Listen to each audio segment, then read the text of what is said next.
วันคล้ายวันสถาปนาคณะลูกเสือแห่งชาติวันที่1กรกฎาคมของทุกปี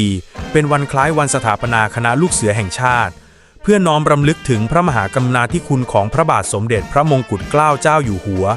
ผู้ทรงก่อตั้งกิจการลูกเสือไทยขึ้นเมื่อพุทธศักราช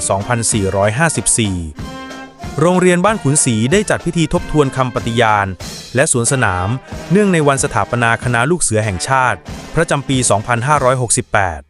โดยมีนางนิดนภบุญเพ็งผู้อำนวยการโรงเรียนบ้านขุนศรีเป็นประธานในพิธีพร้อมด้วยคณะครูและลูกเสือเนตรนารีทุกหมู่เหล่าเข้าร่วมกิจกรรมด้วยความพร้อมเพรียงประธานในพิธีได้กล่าวสดุดีพระบาทสมเด็จพระมงกุฎเกล้าเจ้าอยู่หัวเพื่อแสดงความเคารพและรำลึกถึงพระมหากรุณาธิคุณที่ทรงจัดตั้งกิจการลูกเสือเพื่อส่งเสริมเยาวชนไทยให้เป็นผู้มีระเบียบวินัยกล้าหาญและเสียสละ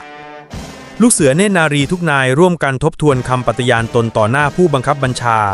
เพื่อยืนยันในอุดมการณ์ลูกเสือที่ยึดมั่นในความจงรักภักดีต่อชาติศาสนาพระมหากษัตริย์และตั้งใจปฏิบัติหน้าที่ลูกเสืออย่างสุดความสามารถเมื่อเสร็จสิ้นพิธีปฏิญาณลูกเสือเนตรนารีจึงได้เดินสวนสนาม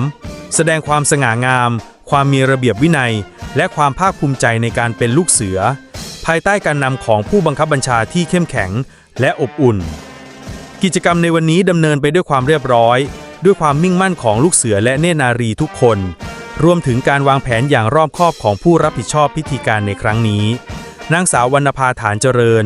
ครูผู้เสียสละและใส่ใจทุกรายละเอียดพร้อมการสนับสนุนจากคณะครูทั้งโรงเรียนนอกจากเป็นการรำลึกถึงวันสำคัญพิธีนี้ยังเป็นเวทีในการฝึกระเบียบวินัยการทำงานร่วมกันและความภาคภูมิใจในความเป็นลูกเสือนักเรียนได้แสดงศักยภาพและความตั้งใจออกมาอย่างชัดเจนทั้งในการฝึกซ้อมและวันพิธีจริงพิธีทบทวนคำปฏิญาณและสวนสนามคือการย้ำเตือนให้นักเรียนทุกคนตระหนักในหน้าที่และความรับผิดชอบของตนในฐานะเยาวชนไทยลูกเสือไทยจะยังคงยึดมั่นในอุดมการณ์เพื่อเติบโตเป็นคนดีมีคุณธรรมและเป็นกำลังสำคัญของชาติไทยในอนาคต